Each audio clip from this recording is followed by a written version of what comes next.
عقیدہ آخرت پر ایمان اسلامی عقائد کا اہم جز ہے۔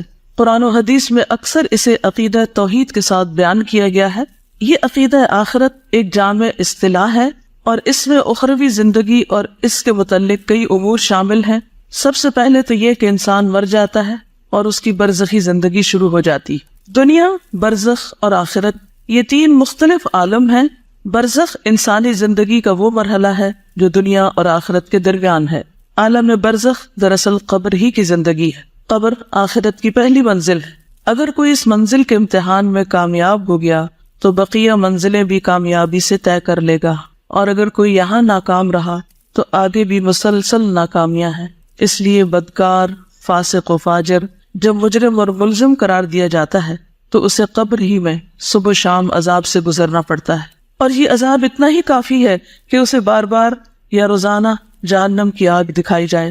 اسی کو قرآن مجید اور احادیث نے عذاب قبر سے تعبیر کیا ہے، اور یہ دکھایا جانا اس لیے بڑا اہم ہے کہ آپ نے دیکھا ہوگا کہ بعض اوقات آپ کوئی خراب سا منظر دیکھ لیتے ہیں تو زندگی بھر نہیں بھولتے، اس کا آپ کے دل پر ایک گہرا اثر ہوتا ہے۔ تو بھلے انسان اس اصل جہنم میں نہ بھی پہنچے، لیکن اگر اس کو روز یہ بتایا جائے صبح و شام کہ یہ تمہارا ٹھکانہ ہے اور جہنم پوری ہولناکیوں کے ساتھ اس کے سامنے ہو، تو کوئی عذاب نہ بھی ہو تو صرف یہ دکھایا جانا ہی بہت بڑا عذاب ہے۔ اسی کو قرآن مجید اور احادیث نے عذاب قبر سے تعبیر کیا ہے۔ آل فرعون کے بارے میں قرآن مجید کہتا ہے النار یعرضون علیہا غدوا وعشیا، سورۃ المؤمن 46۔ دوزخ کی آگ ہے جس کے سامنے یہ ہر صبح و شام لائے جاتے ہیں، جبکہ روز قیامت انہی کے لیے یہ حکم بھی ہوگا وَيَوْمَ تَقُومُ السَّاعَةُ أَدْخِلُوا آلَ فِرْعَوْنَ أَشَدَّ الْعَذَابِ، اور جس دن قیامت قائم ہوگی فرمان ہوگا کہ فرعونیوں کو سخت ترین عذاب میں ڈالو۔ عذاب قبر کے بارے میں ام المؤمنین حضرت عائشہ نے آپ سے دریافت کیا تو آپ نے فرمایا ہاں، عذاب قبر برحق ہے۔ بخاری کی روایت ہے یہ، یعنی اس پر ایمان لانا ضروری ہے۔ رسول اکرم صلی اللہ علیہ وسلم نہ صرف خود قبر کے عذاب سے پناہ مانگتے بلکہ صحابہ کرام کو بھی اس کی تلقین کرتے۔ ایک اور حدیث میں آپ نے فرمایا جب تم میں کوئی فوت ہوتا ہے تو اس کی قبر میں صبح و شام اس پر اس کی جگہ پیش کی جاتی، یعنی اگر وہ جنتی ہے تو جنت، اور اگر جہنمی ہے تو جہنم اس کے سامنے پیش کی جاتی، اور کہا جاتا ہے یہ تیری اصل جگہ ہے جہاں قیامت والے دن اللہ تعالیٰ تجھے بھیجے گا۔ انس بیان کرتے ہیں کہ نبی اکرم صلی اللہ علیہ وسلم نے فرمایا اگر مجھے یہ ڈر نہ ہوتا کہ کہیں تم عذاب قبر کے خوف سے دفن کرنا ہی نہ چھوڑ دو تو میں ضرور دعا کرتا کہ اللہ تعالیٰ تمہیں عذاب قبر سنا دے، دکھانا تو دور کی بات سنا دے۔ ان روایات سے پتہ چلتا ہے کہ ہر مرنے والا اپنے اپنے اعمال کے مطابق نعمت یا عذاب سے گزرے گا، خواہ وہ مر کر قبر میں جائے یا کسی جانور درندے کی خوراک بن جائے یا جل کر خاک ہو جائے یا پانی میں ڈوب کے غرق ہو جائے۔ اللہ ہر طرح کا عذاب دینے پر قادر ہے۔ خواب میں اگر کوئی المناک منظر دیکھ لے تو کیا وہ سخت اذیت محسوس نہیں کرتا؟ مگر دیکھنے والا یہی سمجھتا ہے کہ یہ تو سویا ہوا ہے، اسے کیا علم کہ یہ خوابیدہ شخص کتنی تکلیف سے دوچار ہے۔ اسی طرح قبر میں مردے کو بٹھانا، منکر نکیر کا اس سے سوال کرنا، پسلیوں کا آپس میں مل جانا وغیرہ سب پر ایمان لانا ضروری ہے۔ براء ابن عازب بیان کرتے ہیں کہ نبی اکرم صلی اللہ علیہ وسلم نے فرمایا یہ آیت یثبت اللہ الذین آمنوا عذاب قبر کے بارے میں نازل ہوئی۔ میت سے پوچھا جاتا ہے تیرا رب کون ہے؟ وہ کہتا ہے اللہ میرا رب ہے اور محمد صلی اللہ علیہ وسلم میرے نبی ہیں۔ اللہ تعالیٰ کے اس ارشاد سے یہی مراد ہے کہ اللہ قول ثابت کے ذریعے صاحب ایمان کو دنیا کی زندگی اور آخرت میں ثابت رکھتا ہے۔ مسلم کتاب الجنہ۔ قبر کے بارے میں آپ نے کیا سن رکھا ہے؟ آپ کے ذہن میں کیا معلومات ہے اس کے بارے میں؟ کو بتائے گا؟ یعنی جب آپ قبر کا سوچتی ہیں یا سنتی ہیں یا قبر کو دیکھتی ہیں تو پہلی بات کیا آتی ہے آپ کے ذہن میں؟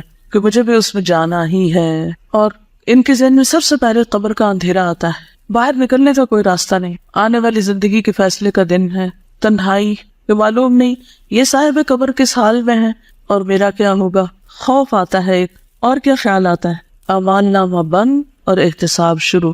سوالوں کا جواب صحیح اسی وقت دے سکتے ہیں اگر ہم نے اس پر عمل کیا ہوگا، یعنی اس کی تیاری کی ہوگی۔ جدائی، دنیا سے جدائی، یعنی ایسی جگہ جہاں سے بچ کے جا سکتے ہی نہیں۔ بہت پہلے میں نے کسی کا ایک لیکچر سنا تھا، ایک خاتون تھی تو انہوں نے ایک قصہ بیان کیا اپنے لیکچر میں کہ ایک شخص سے کسی نے قرضہ لیا اور وہ اس کو واپس نہیں کر رہا تھا، میں نے لے کے قرضہ بھاگ گیا، ڈیفالٹر تھا، تو وہ قبرستان کے دروازے پہ جا کے بیٹھ گیا، وہاں روز جا کے بیٹھ جاتا۔ کسی نے اس سے پوچھا کہ تم یہاں کیوں بیٹھتے ہو، یہاں کیا کرتے ہو؟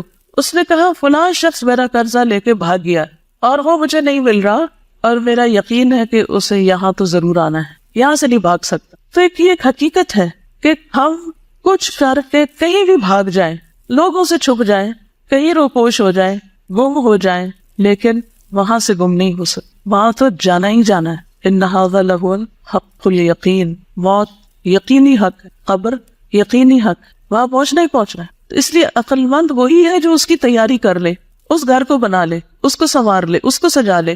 اب یہ ہمیں دیکھنا ہے کہ ہم اپنے دنیا کے گھروں کے لیے کتنے فکر مند ہوتے ہیں، اور روز کیسی کیسی پلاننگ کرتے، اور ان کو بڑا کرنے اور ان کو مزید سجانے اور ان کے اندر مزید دنیا بھر کے پتھر کے ٹکڑے لا کے رکھنے کی کیسی کیسی فکر کرتے ہیں۔ اپنی کمائی کا بہترین حصہ جو ہے وہ صرف خوبصورت ڈیکوریشن پیسوں پہ خرچ کر کے اپنے آس پاس رکھ کے خوش ہوتے رہتے ہیں، لیکن اس قبر کے اندر کے لیے کیا کچھ رکھا ہوا ہے، وہاں کتنے ڈیکوریشن پیس ہیں، اور وہاں کے ڈیکوریشن پیس کیا ہے، اور وہاں کی خوبصورتی کیا ہے، اس کے بارے میں کتنا سوچتے ہیں۔ آپ اپنی کاپی پہ، اپنی ڈائری پر ایک لکیر صفحے کے درمیان میں لگا کے اپنے اس گھر اور اس گھر کا موازنہ کر لیں کہ یہاں کیا کیا چیزیں ہیں میرے پاس، میرے بیڈ روم میں کیا کچھ ہے۔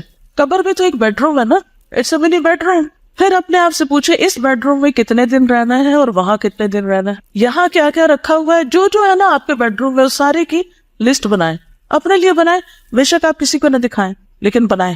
اور قبر کے لیے کیا کیا چاہیے، دیکھیے جب بچی کی شادی کرنی ہوتی ہے نا تو ہر ماں باپ میں نے دیکھا ہے غریب سے غریب بھی کاپی پین پکڑ کے بیٹھ جاتے یا کسی لکھنے والے کو بلا لیتے اور اس کو سامان کی لسٹ لکھواتے ہیں۔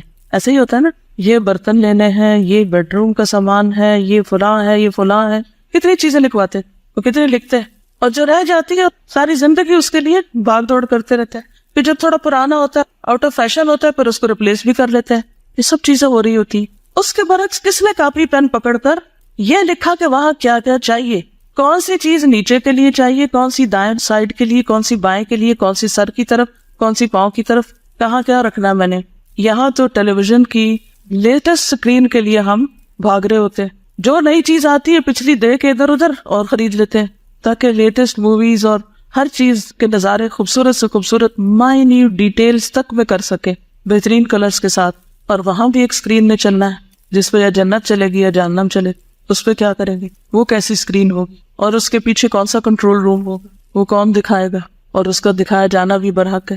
اصل بات یہ ہے کہ ہم خود کو دھوکہ دیتے ہیں، ہم مانتے ہیں مگر کوئی نہیں مانتے، ہم کہتے ہیں ہم تیاری کریں لیکن کوئی نہیں کر رہے۔ جتنا مال اس دنیا کے لیے خرچ کرتے ہیں اس کا کتنا حصہ آخرت کی اس کوٹھڑی کے لیے بھی خرچ کر رہے ہیں۔ یہاں بجلی نہ ہو تو کس قدر گھبراہٹ اور آلٹرنیٹ طریقے سوچتے ہیں، ایک نہ چلے تو دوسرا، دوسرا نہ ہو تو تیسرا۔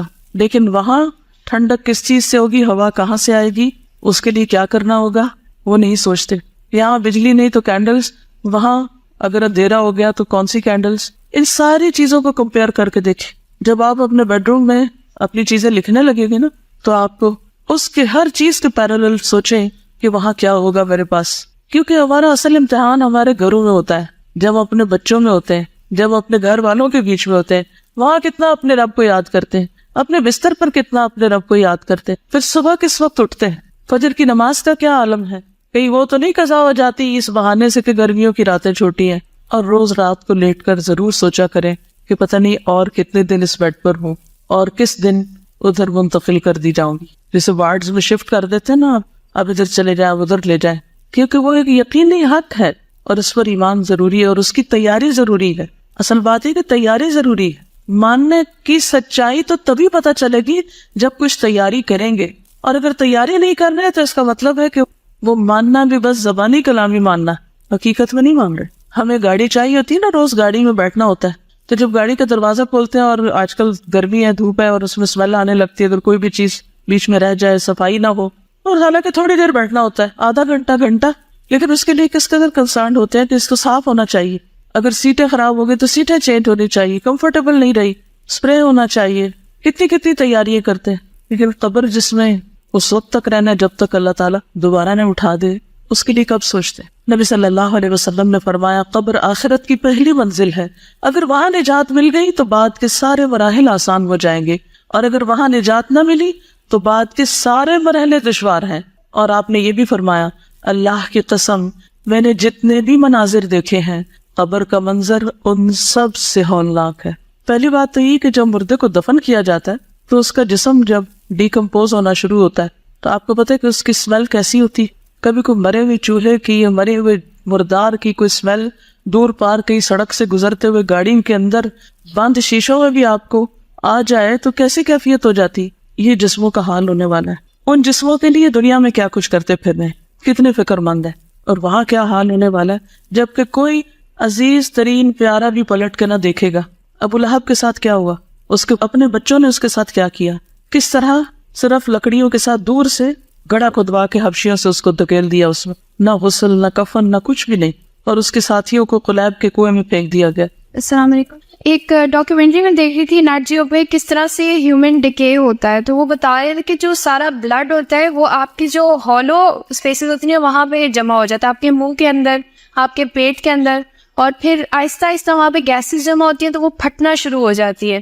جو قبر سے آوازیں کہتے ہیں نا آتی ہیں، وہ اصل میں یہی ہوتی ہے جب آپ کے اسٹمک کے اندر گیسز پھٹتی ہے، آپ کے لنگس کی گیسز پھٹتی ہے، اور بہت اس طرح سے آپ کی اسکن ڈکے ہونا شروع ہو جاتی ہے۔ تو یہ اللہ کے رسول صلی اللہ علیہ وسلم قسم کھا کے فرما رہے ہیں کہ اللہ کی قسم میں نے جتنے مناظر دیکھے ہیں قبر کا منظر ان سب سے زیادہ ہولناک ہے۔ پھر یہ کہ ہر ایک کی قبر ایک بار بھیجی جائے گی۔ مسند احمد کی روایت ہے، نبی صلی اللہ علیہ وسلم نے فرمایا قبر کو ایک مرتبہ بھیجا جاتا ہے، اگر کوئی شخص اس عمل سے بچ سکتا تو وہ سعد بن معاذ ہوتے۔ obviously جو کافر ہوتا ہے یا منافق ہوتا ہے اس کے ساتھ سختی کا معاملہ ہوتا ہے، لیکن جیسے مومن ہے تو اس کے اوپر بھی ایک دفعہ قبر تنگ ہوتی ہے۔ کبھی آپ نے دیکھا ہوگا کہ بہت سارے لوگ ہو تو ایک اسٹمپیڈ ہوتی ہے جب تو، یا ایک دوسرے کے بیچ میں دب گھٹ جائے تو کیسی کیفیت ہوتی ہے اس وقت، ایسے لگتا ہے دل باہر آنے لگا ہے۔ پھر قبر میں اندھیرا، نبی صلی اللہ علیہ وسلم نے فرمایا یہ قبریں اپنے رہنے والوں پر اندھیرے سے بھری ہوتی ہیں اور اللہ ان کو میری نماز کی وجہ سے روشن کر دے گا یا میری دعا کی وجہ سے روشن کر دے گا، بصلاتی علیہم، یعنی آپ جو دعائیں کرتے تھے اپنے صحابہ کے لیے اور جنازہ وغیرہ پڑھتے تھے، اور اسی لیے بعد میں بھی یہ سنت جاری رہی کہ جو بھی کوئی فوت ہو اس پر جنازہ پڑھا جائے اور پیچھے والے اس کے لیے دعا کرے۔ اب آپ دیکھیے کہ مرنے والے کے لیے عموماً کتنی دعائیں ہوتی، اپنے اپنے سپارے کھول کے بیٹھے ہوتے ہیں، گٹلیاں پھینک رہے ہوتے ہیں، باتیں کر رہے ہیں، ادھر ادھر کے کاروبار ڈسکس ہو رہے ہیں، لیکن اس وقت مردے کے ساتھ کیا ہو رہا ہے اس کی کسی کو بھی فکر نہیں۔ پھر قبر میں عقل کا لوٹایا جانا، مسند احمدی کی روایت ہے، عبداللہ بن عمر کہتے ہیں ایک مرتبہ رسول اللہ صلی اللہ علیہ وسلم نے قبروں میں امتحان لینے والے فرشتوں کا تذکرہ کیا۔ عمر رضی اللہ عنہ کہنے لگے اے اللہ کے رسول صلی اللہ علیہ وسلم، کیا اس وقت ہماری عقلیں لوٹا دی جائیں گی، یعنی ہم سینسز میں ہوں گے، ہمیں پتہ چلے گا کہ یہ کیا ہو رہا ہے؟ آپ نے فرمایا ہاں بالکل آج کی طرح، جیسے آج ہم دیکھتے، سنتے، سمجھتے اور ہر چیز کو محسوس کرتے، اسی طرح وہاں بھی عقل لوٹائی جائے گی، اور اس کا لوٹایا جانا یا دوسرے لفظوں میں روح کا لوٹایا جانا اسی مقصد کے لیے۔ پھر صحابہ کرام جو تھے وہ قبر سے خوف کھاتے تھے، حالانکہ ان کے لیے کیا سرٹیفکیٹ جاری ہو چکا تھا، رضی اللہ عنہم ورضوا عنہ۔ حضرت عثمان رضی اللہ تعالیٰ عنہ کے بارے میں آتا ہے کہ جب وہ کسی قبر پہ رکتے تو اتنا روتے کہ داڑھی تر ہو جاتی۔ کسی نے ان سے پوچھا جب آپ جنت اور جہنم کا تذکرہ کرتے ہیں تو تب تو نہیں روتے اور اس سے رو پڑتے ہیں؟ اللہ کے رسول صلی اللہ علیہ وسلم کے صحابی ہیں، آپ کی 2 بیٹیوں کے شوہر ہیں، خلیفہ ثالث ہیں، اور اللہ کی خشیت آپ دیکھیں، ہمیں کیوں نہیں نظر آتی؟ ہم کیوں اتنے سنگ دل ہیں؟ کیا ہم ان سے زیادہ نیک بن چکے؟ انہوں نے کہا رسول اللہ صلی اللہ علیہ وسلم نے فرمایا قبر آخرت کی پہلی منزل ہے، اگر وہاں سے نجات مل گئی تو بعد کے سارے مرحلے آسان ہو جائیں گے۔ عمرو بن العاص کہتے ہیں جب میرا انتقال ہو جائے تو میرے جنازے کے ساتھ نہ کوئی رونے والی ہو نہ آگ ہو۔ یہ دور جاہلیت کا طریقہ تھا کہ جنازے پہ یہ 2 چیزیں ساتھ لے کے جاتے تھے، رونے والی عورتیں جو بین کرتی جاتی تھیں اور آگ بھی لے کے جاتے۔ جب تم مجھے دفن کر دو تو مجھ پر مٹی ڈال دینا، اس کے بعد میری قبر کے ارد گرد اتنی دیر ٹھہرنا جتنی دیر میں اونٹ ذبح کر کے اس کا گوشت تقسیم کیا جاتا ہے، تاکہ تمہارے قرب سے مجھے انس حاصل ہو اور میں دیکھ لوں کہ میں اپنے رب کے فرشتوں کو کیا جواب دیتا ہوں۔ یہ دراصل ان کی فکر کو ظاہر کرتا ہے کہ انہیں کتنی فکر تھی، حالانکہ باہر والے اندر والے کے لیے کچھ نہیں کر سکتے سوائے دعا کے، لیکن انہیں اتنا یقین تھا کہ حساب بھی ہوگا اور جواب بھی دینا ہوگا۔ تو مومن جو ہے اس کے لیے قبر کی زندگی حساب کتاب کے بعد جب وہ 3 سوالوں کے جواب ٹھیک دے دیتا ہے تو پھر اچھی ہو جاتی ہے۔ قرآن مجید میں بھی آتا ہے فَأَمَّا إِن كَانَ مِنَ الْمُقَرَّبِينَ فَرَوْحٌ وَرَيْحَانٌ وَجَنَّةُ نَعِيمٍ وَأَمَّا إِن كَانَ مِنْ أَصْحَابِ الْيَمِينِ فَسَلَامٌ لَكَ مِنْ أَصْحَابِ الْيَمِينِ. اگر وہ مرنے والا مقربین میں سے ہو، اعلیٰ درجات والوں میں سے، تو اس کے لیے راحت، عمدہ رزق اور نعمتوں والی جنت ہوگی. اور اگر وہ دائیں ہاتھ والوں میں سے ہوگا، یعنی عام نیک مسلمان صالحین میں سے، تو اے دائیں ہاتھ والے لوگوں میں شامل ہونے والے یعنی اصحاب الیمین، تجھ پر سلامتی ہو، اس کو سلامتی بھیجی جائے گی. لیکن آبویسلی جو وی آئی پی ٹریٹمنٹ پہلے درجے والوں کے ساتھ ہوگا وہ دوسروں کے ساتھ نہیں. دنیا میں آپ دیکھیے کہ ہم ہر موقع پہ کیا چاہتے ہیں کہ ہمارا اچھی طرح استقبال ہو، ہمیں اچھی طرح پوچھا جائے، ہمارے ساتھ بہترین معاملہ کیا جائے.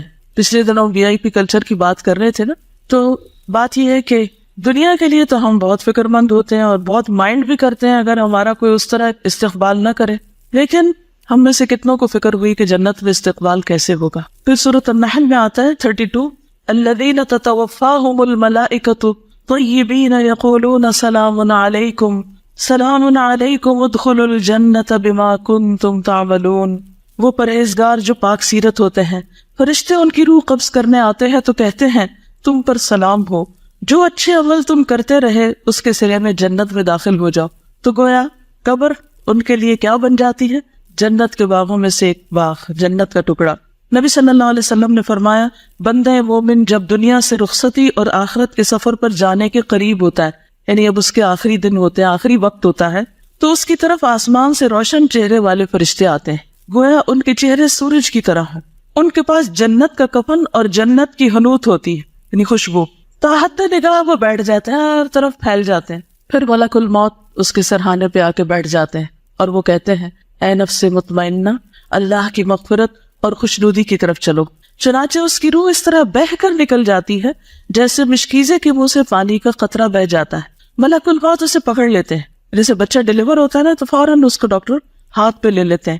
تو اسی طرح موت کے وقت بھی جان جب پوری نکلتی تو ایسے جیسے ایک بیبی ڈیلیور ہو کے باہر آ گیا، روح باہر آ جاتی، اور اس کو لینے کے لیے ملک الموت آگے ہاتھ بڑھاتے اور پھر فوراً آگے فرشتوں کو دے دیتے ہیں جس قسم کا وہ شخص ہوتا ہے.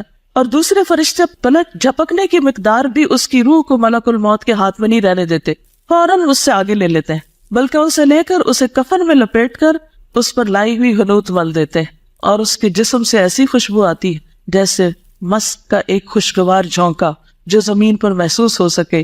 پھر فرشتے اس روح کو لے کر اوپر چڑھ جاتے ہیں. مجھے بالکل ہسپتال کا منظر نظر آ رہا ہے جب کبھی شاید آپ کو موقع ملا ہو کسی ڈیلیوری کو دیکھنے کا، کہ جیسے جو میں بھی باہر آتا ہے تو فٹافٹ اس کو آگے دے دیا جاتا ہے نرسز کو، اور پھر اس کے بعد اس کو لپیٹ دیا جاتا ہے اور فوراً اس کی ٹیک کیئر کی جاتی ہے کہ اب آگے اس کے ساتھ کیا کرنا ہے. اگر اس کو سانس نہ آ رہا ہو یا جو بھی حسب ضرورت اس کو نیکسٹ لیول کی مدد دی جا رہی ہوتی. تو یہ دنیا میں آمد کا وقت ہوتا ہے اور اسی قسم کا اس کی رخصتی کا وقت ہوتا ہے جب روح واپس جا رہی ہوتی ہے. مومن کی روح جب نکلنے والی ہوتی ہے تو وہ اللہ سے ملاقات کو پسند کرتا ہے. نبی صلی اللہ علیہ وسلم نے فرمایا مومن کو جب موت آتی ہے تو اسے اللہ کی خوشنودی اور اس کے ہاں اس کی عزت کی خوشخبری دی جاتی ہے.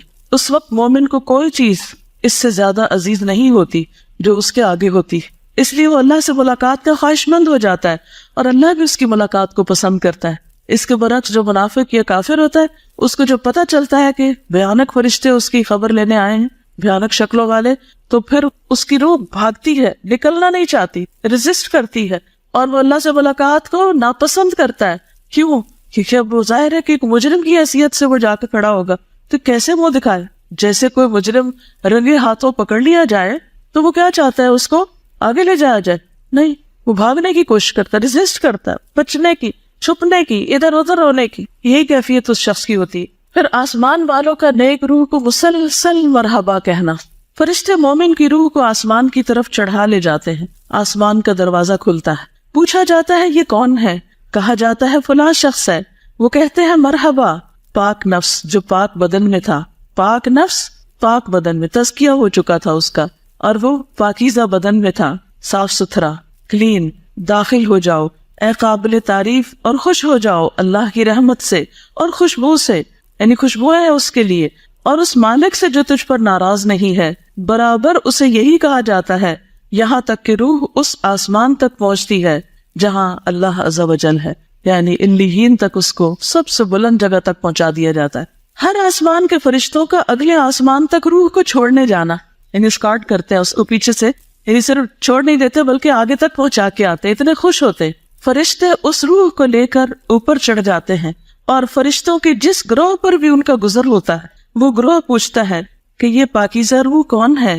وہ جواب میں اس کا وہ بہترین نام بتاتے ہیں جس سے دنیا میں لوگ اسے پکارتے تھے، اچھے سے اچھا نام، حتیٰ کہ وہ اسے لے کر آسمان دنیا تک پہنچ جاتے ہیں. کیونکہ ہر شخص کی ایک شہرت ہوتی ہے، ایک نام ہوتا ہے، ایک آئیڈینٹی ہوتی ہے.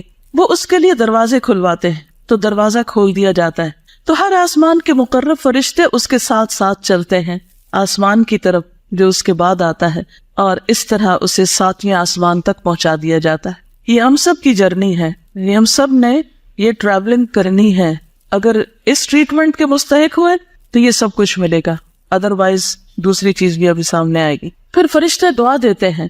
ابو ہریرہ رضی اللہ عنہ سے روایت ہے کہ جب کسی مومن کی روح نکلتی ہے تو 2 فرشتے اسے لے کر اوپر چڑھتے ہیں تو آسمان والے کہتے ہیں کہ پاکیزہ روح زمین کی طرف سے آئی ہے، اللہ تعالیٰ تجھ پر اور اس جسم پر جسے تو آباد رکھتی تھی رحمت نازل فرمائے. یعنی تجھ پر بھی اور جس جسم کو تو نے آباد کیا ہوا تھا، یعنی ہم سب کا جو جسم ہے جس میں وہ روح ڈالی ہوئی ہے، تو اس کے لیے بھی رحمت کی دعا کرتے ہیں. پھر روحوں سے ملاقات.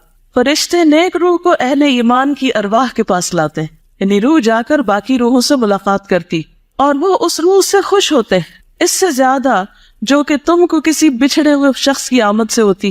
یعنی آپ کسی شخص سے محبت کرتے ہو اور ایک لمبے عرصے کے بعد اس سے مل رہے ہیں، تو وہ نیک روحیں پہلے سے جو وہاں موجود ہوتی جن سے ہم محبت کرتے ہیں تو وہ بھی ہم سے محبت کرتے ہیں، اور پھر ان سے جا کر وہ ملتی ہے.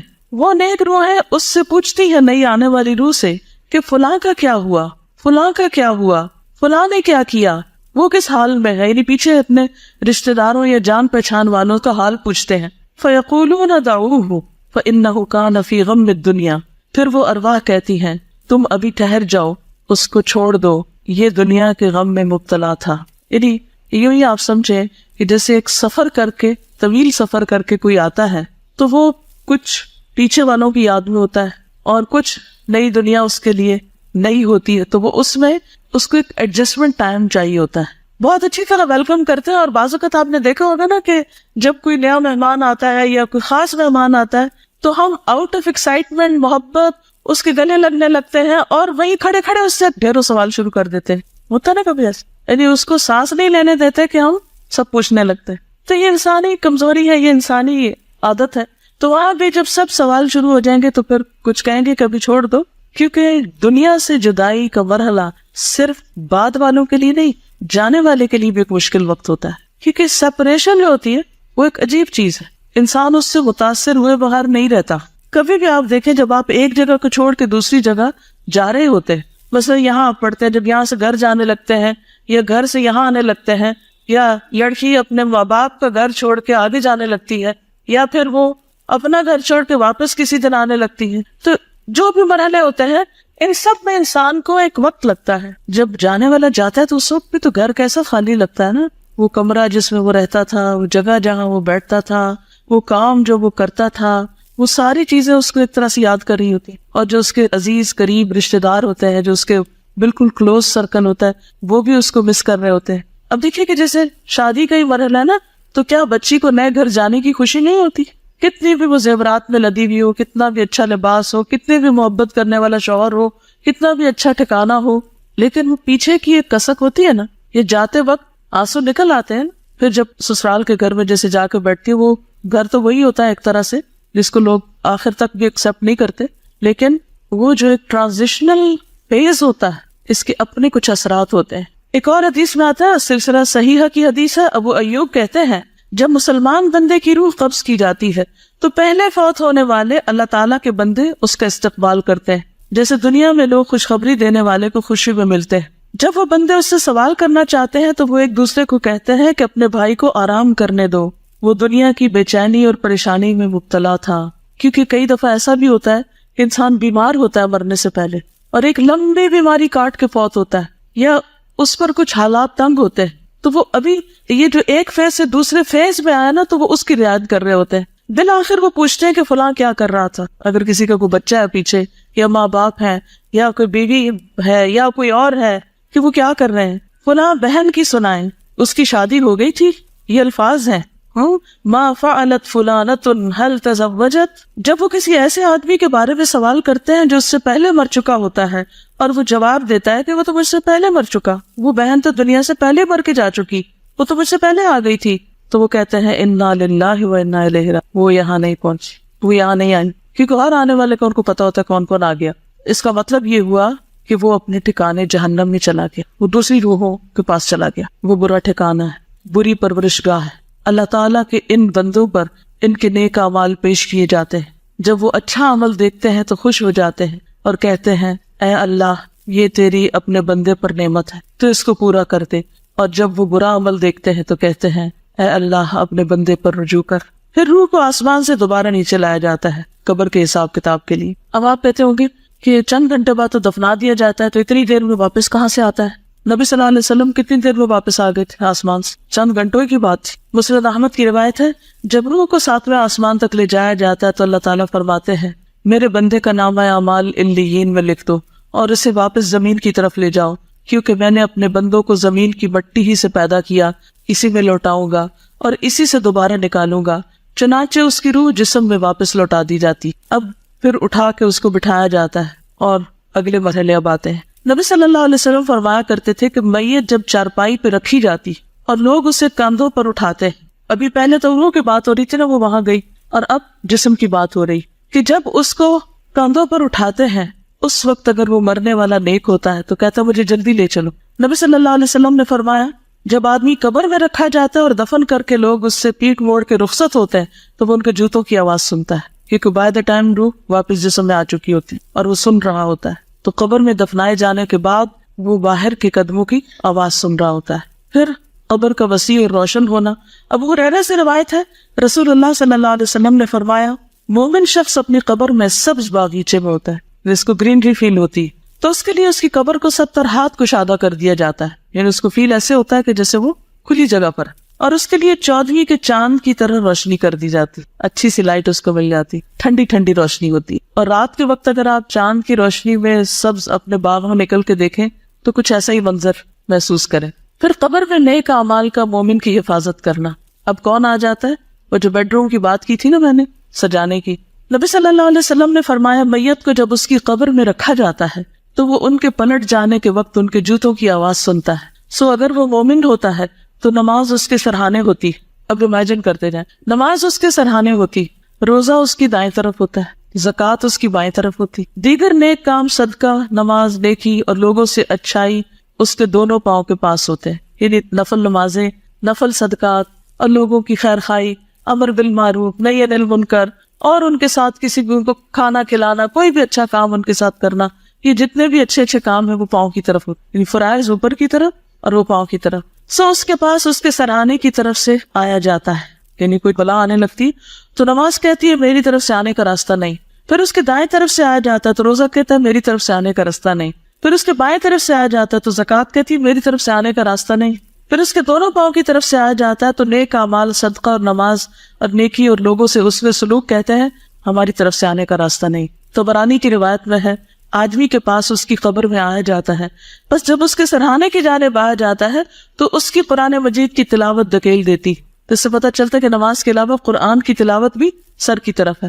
جب اس کے دونوں ہاتھوں کی طرف یعنی سائڈ سے آیا جاتا ہے تو اس کو صدقہ دھکیل دیتا ہے. جب اس کے پاؤں کی جانب سے آیا جاتا ہے تو اس کو مسجد کی طرف جانا اسے دھکیل دیتا ہے, یعنی پاؤں سے جو نیک کام کیے ہوتے ہیں چل کر. تو اس میں کنٹراڈکشن نہیں, اس میں ایڈیشن ہے, یعنی وہ چیزیں بھی اور اس پر مزید یہ نیکیاں بھی ہیں. کچھ تو ہوتی ہے نا کہ جیسے ایک دیوار ہوتی ہے پھر اس کے اوپر اس کا پینٹ اور اس کے خوبصورتی اور ڈیکوریشن, تو اسی طرح کچھ چیزیں تو سالڈ نیکیاں ہیں جیسے فرائض ہیں, پھر اس کے بعد جو نوافل وغیرہ ہیں وہ اس کو اور ڈیکوریٹ کر دیتے ہیں. پھر مومن کا نماز کی فکر کرنا, قبر میں بھی نماز کی فکر کرتا ہے. قبر میں دفن کرنے کے بعد اس سے کہا جاتا ہے کہ بیٹھ جاؤ, سٹ ڈاؤن. سو وہ بیٹھ جاتا ہے. اس کے لیے سورج کی شکل بنا دی جاتی ہے گویا کہ وہ غروب ہونے کے قریب ہے. جیسے وہ اسکرین کی بات کی نا تو اس کو ایسا منظر دکھایا جاتا ہے جیسے سورج ڈوبنے لگا ہو. معلوم نہیں آپ شام کے وقت مغرب سے پہلے جب دعائیں پڑھتے ہیں تو سورج دیکھتے ہیں کہ نہیں باہر نکل کے, یا اللہ کو کتنا یاد کرتے ہیں, لیکن اس وقت اگر آپ سورج دیکھیں تو یہ سوچا کریں کہ قبر میں بھی اسی طرح سورج دکھایا جائے گا ڈوبنے کے قریب قریب. تو اس کو کہا جاتا ہے تمہارا اس شخص کے بارے میں کیا خیال ہے جو تمہاری طرف بھیجا گیا, یعنی سوال جواب شروع ہوتے ہیں. تم اس کے بارے میں کیا کہتے ہو, کیا گواہی دیتے ہو؟ وہ کہتا ہے مجھے چھوڑ دو, میں نماز پڑھ لوں. کیا ہم دنیا میں یہ کرتے ہیں کہ کام چھوڑ کے کہتے ہیں چھوڑ دو مجھے, میں پہلے نماز پڑھ لوں؟ مطلب بچے تنگ کر رہے ہیں, کوئی اور کام ہو. ہم تو الٹا کیا کرتے ہیں, اچھا ایک کام کر لو پھر ذرا نماز پڑھیں گے, اور اٹھتے اٹھتے بھی ادھر ہاتھ مار ادھر مار, وہ بھی کر اور آخر وقت کر دیتے. جبکہ مومن اس سے برعکس ہوتا ہے, وہ کہتا ہے چھوڑو مجھے پہلے میں نماز پڑھ لوں پھر باقی باتیں بعد میں کریں گے. کیا کسی کے لمبے فون پر آپ نے کبھی کہا کہ ذرا میں نماز پڑھ لوں؟ کسی ملاقاتی کو آپ نے معذرت کی کہ میں ذرا نماز پڑھ لوں پھر آپ سے بات کرتا ہوں؟ ہم اللہ کی خاطر لوگوں کو ناراض نہیں کر سکتے, کیونکہ ہم کہتے ہیں یہ مائنڈ کر جائے گا, پتہ نہیں کیا ہو جائے گا, پھر یہ چھوٹ جائے گا, پھر ہم سے ٹوٹ جائیں گے, پھر یہ چلے جائیں گے. حج جنہوں نے جانا ہوتا ہے وہ تو ویسے ہی چلے جاتے ہیں, وہ ہم سے پوچھ کے تھوڑی جاتے ہیں. وہ کہتے ہیں تم یقیناً ایسا کرو گے, پہلے ہمیں اس بارے میں خبر دو جو ہم تم سے سوال کر رہے ہیں. تمہاری اس شخص کے بارے میں کیا رائے ہے جو تمہاری طرف بھیجا گیا, تم اس کے بارے میں کیا کہتے ہو اور کیا گواہی دیتے ہو؟ فرمایا بس وہ کہتا ہے کہ وہ محمد صلی اللہ علیہ وسلم ہے, میں گواہی دیتا ہوں کہ وہ اللہ کے رسول ہیں اور وہ اللہ کے پاس سے حق لے کر آئے ہیں. اس کو کہا جائے گا تو نے اسی پر زندگی گزار دی, اس پر جو رسول اللہ لائے تھے صلی اللہ علیہ وسلم, اور تو اسی پر فوت ہوا اور اسی پر تجھے اٹھایا جائے گا انشاءاللہ. تو کتنا ضروری ہے کہ اس چیز کے ساتھ زندگی گزاریں جو آپ لائے, اسی پہ موت آئے اور اسی کے ساتھ اٹھیں. یہ پرائرٹی نمبر 1 ہونی چاہیے ہماری, اور باقی چیزیں بھی ساتھ لے کے چلے, لیکن باقیوں کی خاطر اس کو نہ چھوڑ دے. پھر یہ کہ مومن کو قبر کے سوال و جواب میں مدد دی جاتی. نبی صلی اللہ علیہ وسلم نے فرمایا جب انسان کو دفن کر کے اس کے ساتھی چلے جاتے ہیں تو ایک فرشتہ جس کے ہاتھ میں گرز ہوتا ہے, گرز کہتے ہیں لوہے کے ہیمر کو, آ کر اسے بٹھا دیتا ہے اور اس سے محمد صلی اللہ علیہ وسلم کے متعلق پوچھتا ہے کہ تم اس آدمی کے متعلق کیا کہتے ہو؟ اگر وہ مومن ہو تو کہہ دیتا ہے کہ میں اس بات کی گواہی دیتا ہوں کہ اللہ کے علاوہ کوئی معبود نہیں, اور یہ کہ محمد صلی اللہ علیہ وسلم اس کے بندے اور رسول ہیں. یہ سن کر فرشتہ کہتا ہے کہ تم نے سچ کہا. پھر اسے جہنم کا ایک دروازہ کھول کر دکھایا جاتا ہے اور اس سے کہا جاتا ہے اگر تم اپنے رب کے ساتھ کفر کرتے تو تمہارا ٹھکانہ یہاں ہوتا, لیکن چونکہ تم اس پر ایمان رکھتے تھے اس لیے تمہارا ٹھکانہ دوسرا ہے. یہ کہہ کر اس کے لیے جنت کا ایک دروازہ کھولا جاتا ہے, اب دوسرا منظر دکھایا جاتا ہے. پھر وہ اٹھ کر جنت میں داخل ہونا چاہتا ہے تو فرشتہ اسے سکون سے رہنے کی تلقین کرتا ہے اور اس کی قبر کشادہ کر دی جاتی. کسی نے پوچھا یا رسول اللہ صلی اللہ علیہ وسلم, وہ فرشتہ تو ہاتھ میں گرز لے کر جس کے بھی سامنے کھڑا ہوگا اس وقت گھبراہٹ طاری ہو جائے گی. نبی صلی اللہ علیہ وسلم نے فرمایا اللہ ایمان والوں کو کلمہ توحید پر ثابت قدم رکھتا ہے. یہ اسی آیت کا معنی ہے یثبت اللہ الذین آمنوا بالقول الثابت فی الحیات الدنیا وفی الآخرہ. لیکن یہ دیکھ لیں کہ سوال کرنے والا ہے کتنا سخت. آپ نے دیکھا ہوگا کہ اگر کوئی ٹیچر مہربان ہو اور پیار سے بات کرے, سوال آرام سے کرے تو نالائق سے نالائق اسٹوڈنٹ بھی جواب دے پاتا ہے. لیکن اگر ٹیچر سخت مزاج ہو تو اچھا والا ذہین طالب علم بھی گھبرا اٹھتا ہے. اسی لیے صحابہ نے پوچھا کہ وہ لوہے کا ہیمر دیکھ کے تو ہم سب کو ڈر لگے گا, پھر اور میں اللہ تعالیٰ ثابت کر نہیں دے گا کیونکہ دنیا میں تم توحید پر تھے.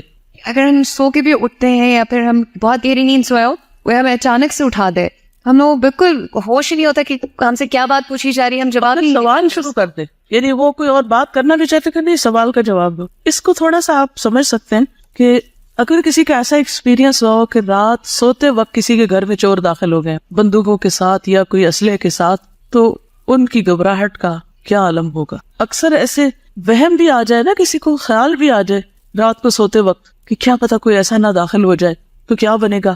کبھی خیال آیا آپ کو؟ یعنی چور ایک ایسی چیز ہے, ڈاکو, کہ جس سے ہر ایک کو ڈر لگتا ہے. تو کسی ایسے منظر, کسی ایسے واقعے کو اگر آپ دل میں لا کے اس کیفیت کو محسوس کریں تو شاید سمجھ میں آئے. ابھی پچھلے ہفتے ہمارے ساتھ والے گھر میں ڈاکہ پڑا, رات کو 2-2:30 بجے جو تھے وہ آ گئے ان کے. اور یہ دیکھیے کہ ابھی جو ہو رہا ہے نا کہ قبر میں کوئی کسی کی ہیلپ نہیں کرے گا. اب ہم بالکل ساتھ ہیں اور ہمیں نہیں پتا, اور میں بستر پہ لیٹے ہوئے فائرنگ کی آواز سن رہی تھی کہ فائرنگ ہو رہی ہے, اور بڑے کلوزلی پتا چل رہا تھا, لیکن یہ نہیں پتا چل رہا تھا کہاں ہو رہی ہے.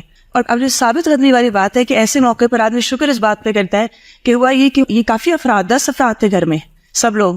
تو یہ نیچے سے جب یہ اوپر جا رہے تھے کچھ لوگوں کو لے کر, تو ایک لڑکی جو بیٹھی تھی اس نے سامنے سے کچھ بھانپ لیا اور دوڑ کے وہ باتھ روم میں گھس گئی اور اس نے لاک کر لیا.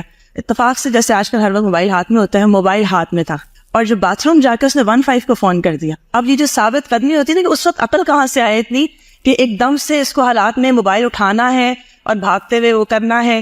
اور یہ بھی اللہ کا کرنا ہوا کہ ان چوروں کو یہ نہیں پتا چلا کہ ایک لڑکی باتھ روم میں ہے، تو وہ نقصان نہیں ہوا جو ہو سکتا تھا. تو اللہ نے یہ ثابت قدمی اس وقت دی ہوتی ہے، یہ بلیسنگ کے سوا کچھ نہیں ہوتی. دیکھیے دنیا میں تو پھر بھی انسان کسی کو موبائل پہ مدد کے لیے بلا لیتا ہے، ہمسائے ساتھ آ جاتے ہیں، لیکن قبرستان سے کون کس کو موبائل کر سکتا؟ ساتھ والی قبر سے بھی اٹھ کے کوئی نہیں آ سکتا. جو کچھ اپنے پاس ہوگا بس وہی ہوگا. لیکن ہم کتنے دھوکے میں ہوتے ہیں نا کہ دوسرے لوگوں کی خاطر اپنا دین بیچے چلے جاتے ہیں، کبھی بچوں کی خاطر، کبھی بہن بھائیوں کی خاطر، کبھی دوستوں کی خاطر اپنی آخرت برباد کیے چلے جا رہے ہوتے. نبی صلی اللہ علیہ وسلم نے فرمایا اگر مرنے والا نیک آدمی ہو تو فرشتے اسے اس کی قبر میں اس طرح بٹھاتے ہیں کہ اس پر کوئی خوف اور گھبراہٹ نہیں ہوتی. پھر اس سے پوچھا جاتا ہے کہ تم نے کس دین میں وقت گزارا تھا، یعنی ماؤ دین ہو. وہ کہتا ہے اسلام میں. پوچھا جاتا ہے وہ کون آدمی تھا جو تمہارے پاس آیا تھا؟ وہ کہتا ہے اللہ کے رسول محمد صلی اللہ علیہ وسلم، جو کہ اللہ عز و جل کی طرف سے ہمارے پاس واضح نشانیاں لے کر آئے اور ہم نے ان کی تصدیق کی. پھر اللہ کا مومن کے جواب کی تصدیق کرنا اور جنت کا لباس اور خوشبو کا ملنا. مومن جب یہ جواب دے دیتا ہے تو سنن نبی داؤد کی روایت ہے، پھر ایک آواز لگانے والا آواز لگاتا ہے کہ میرے بندے نے سچ کہا، بس اس کے لیے جنت کا بستر بچھا دو اور اسے جنت کے کپڑے پہنا دو اور اس کے لیے جنت میں ایک دروازہ کھول دو. پھر جنت کی ہوا اور خوشبو اس کے پاس آتی اور اس کی قبر حد نگاہ تک کشادہ کر دی جاتی اور جنت کی ہوا ایئر کنڈیشن کی ہوا سے زیادہ اچھی اور اس کی خوشبو ہمارے ایئر فریشنر سے زیادہ بہترین. ایک فوبیا ہوتا ہے نا کہ جب آپ کہیں چھوٹی جگہ پہ ہوتے ہو تو ایک دم سے آپ کو گھبراہٹ ہوتی ہے. مجھے تھوڑا سا وہ ہوتا ہے، تو جب گاڑی میں بھی میں کئی دفعہ ہوتی ہوں نا تو مجھے وہ شروع ہو جاتا ہے ہونا. تو جب بھی میں قبر کے بارے میں سوچتی ہوں میں ہمیشہ یہی سوچتی ہوں کہ ایک پیرالائزڈ انسان ہے اور وہ کلاسٹروفوبک ہے اور اس کو ایسی جگہ پہ آپ بند کر دیں تو اس کی جو دہشت ہوگی نا وہ قبر سے کوئی نہیں کر سکتا. بالکل. لیکن اس میں وسعت اور اس میں ہوائیں اور خوشبو اور اچھا لباس، یہ سب اس کے لیے ہے جس کے جواب درست ہوں گے. اگر ہم غور کریں تو دیکھیں کہ اللہ تعالیٰ ہم سب کو وقتاً فوقتاً ڈیتھ کا ایکسپیرینس کرواتے ہیں خواب کی صورت میں. یعنی خواب میں جب ہم کبھی بھیانک خواب دیکھتے ہیں اور پھر اب شکر ادا کرتے ہیں جب ہماری آنکھ کھلتی ہے، تو میں یہ سوچتی ہوں کہ اس وقت تو ہماری آنکھ ہی کھلے گی، ہم اسی طرح سب کچھ فیل کر رہے ہیں انڈے جیسے ہم خواب کی صورت میں. بالکل. کیورس آؤٹ مائنس جانے کا اتفاق ہوا تو وہاں ہم 4000 فیٹ جو ہے اس کی ڈیپتھ میں گئے.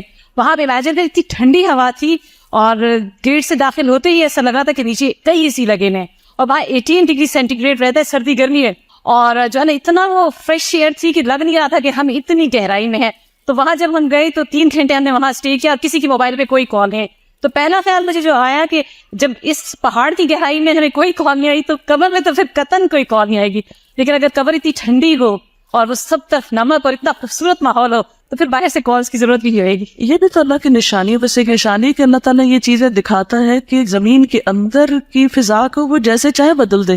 یعنی اگر نمک کی یہ کان ایک مستقل ایسی کیفیت میں کہ 18 ڈگری تک ہی وہ رہتا ہے ٹیمپریچر اور ٹھنڈی ہوائیں، اور تو قبر بھی تو زمین کے نیچے ہوتی ہے، جس کے لیے اللہ چاہے ویسی ہوائیں وہاں بھی چلا دے.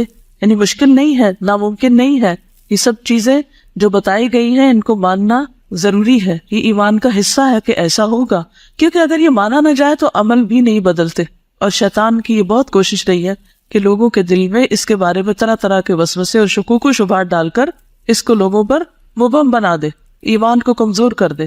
لیکن جو بات صحیح حدیث سے پتہ چل رہی ہو اس کو کیسے جھٹلا سکتے. پھر نیک اعمال کا قبر کی تنہائی کو دور کرنا.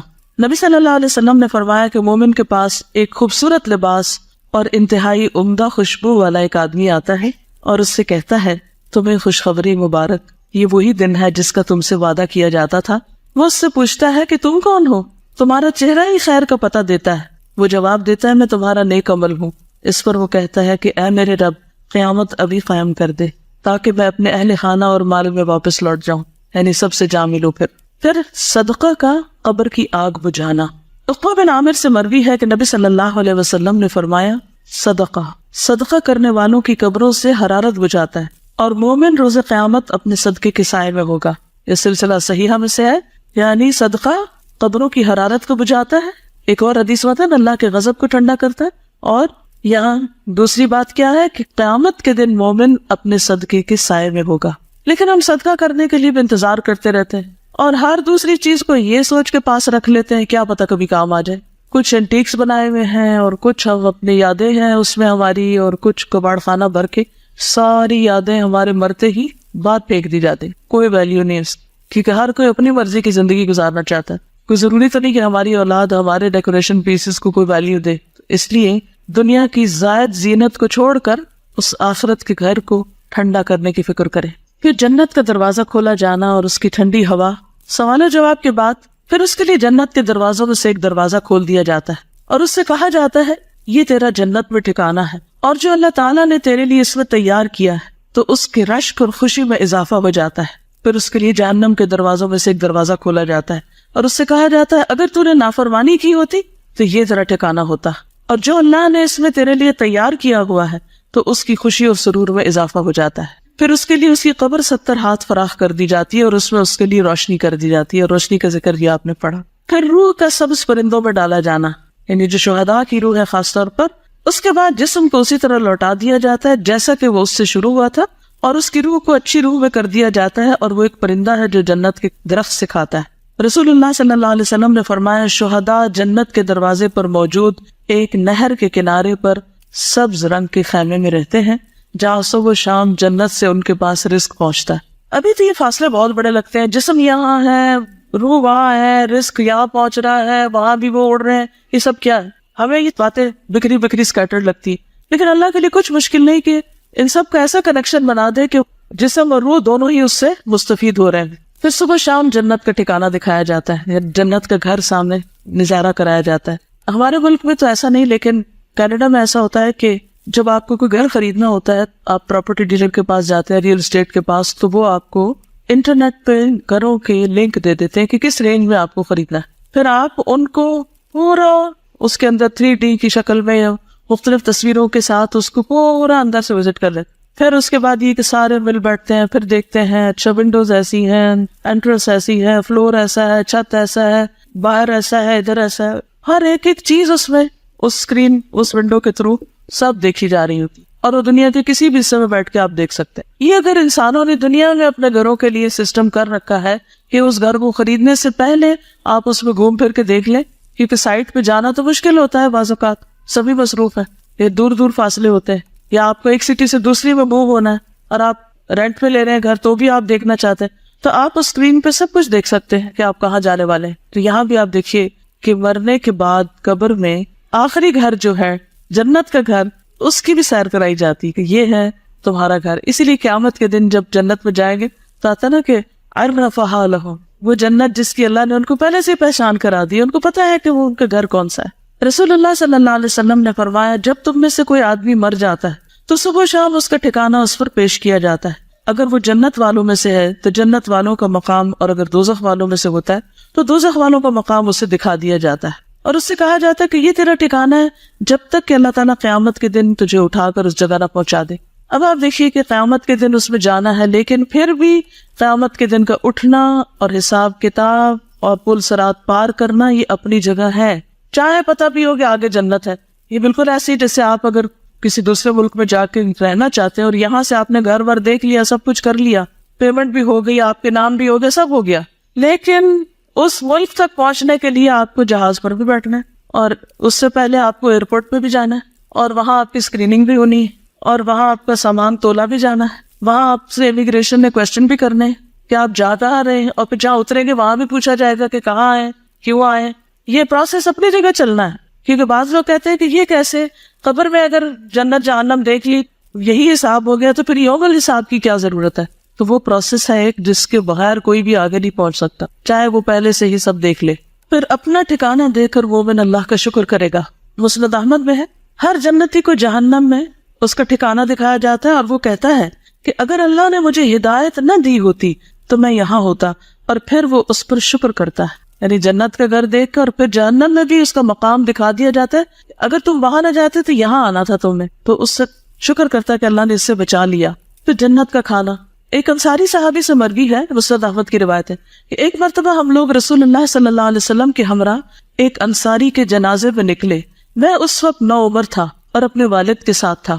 رسول اللہ صلی اللہ علیہ وسلم قبر کے کنارے بیٹھ گئے اور قبر کھودنے والے کو تلقین کرنے لگے کہ سر کی جانب سے اسے کشادہ کرو اور پاؤں کی جانب سے اسے کشادہ کرو، اس کے لیے جنت میں بہت سے خوشے ہیں. یعنی شہداء کو تو رزق ملتا ہی، کچھ لوگ جو مرتے ہیں وہ شہیدوں کی جیسی موت مرتے ہیں، یا ان کو بھی شہادت کی خوشخبری دی جاتی تو سکتا ان کے لیے بھی رزق آتا ہو. یہ غیب کی بات ہے نا, ہمارا غیب پر ایمان ہے, اللہ کے نبی نے بتایا ایسا ہی ہوگا. ایک روز میں ایک پروگرام دیکھ رہی تھی تو اس میں ایک گور کن اپنے تجربے بتا رہا تھا کہ جب وہ قبر کھودتے ہیں تو کیا ہوتا ہے. تو اسے بتا رہا تھا کہ کچھ قبریں ہم کھودنے لگتے ہیں اور ہم تھوڑے سے کھودتے ہیں تو وہ جگہ کھلی کھلی ملنے لگتی ہے, ہم پاؤں کی طرف سے کھولتے ہیں تو کھل جاتی ہے, یہ جگہ کھلتی جاتی. اور کچھ لوگوں کے لیے ہم کھودتے جاتے قبر کھلی نہیں ہو پاتی. آخر منزل تو اللہ ہی کو پتا ہے, لیکن مجھے بڑی حیرت ہوئی کہ یہ کیا بات کر رہا ہے. تو اس حدیث کے بعد مجھے سمجھ میں آتا ہے کہ نبی صلی اللہ علیہ وسلم جب قبر کھدواتے تھے اس وقت بھی انسٹرکشن دیتے تھے کہ کھلی کھلی کھودو, یعنی صرف مردوں کو پھینکنے والی بات نہ ہو. پھر قبر میں سکون. قتادہ کہتے ہیں کہ ہمیں یہ بات بتائی گئی کہ مومن کی قبر میں 70 ہاتھ کشادگی کر دی جاتی اور قیامت کے دن تک کے لیے اس کی قبر کو خوشحالی سے بھر دیا جاتا ہے, یعنی وَيُمْلَوْ عَلَيْهِ خَضِرًا, یہ سرسبز گرینری ہوتی ہے.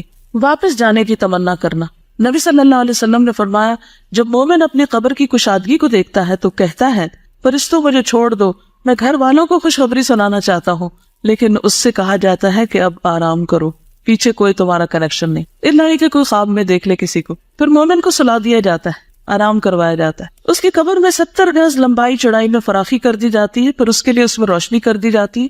پھر اس سے کہا جاتا ہے سو جاؤ, تو وہ کہتا ہے اپنے گھر والوں کی طرف لوٹ جاؤں, میں انہیں خبر دے آؤں. تو دونوں کہتے ہیں اس دلہن کی طرح سو جاؤ جسے کوئی نہیں جگاتا مگر وہ جو اس کو سب سے زیادہ پیارا ہوتا ہے, یہاں تک کہ اللہ تعالیٰ اسے اس کی اس خوابگاہ سے اٹھائے گا, یعنی قیامت کے دن. یہ صحیح ترغیب و ترہیب کی روایت ہے.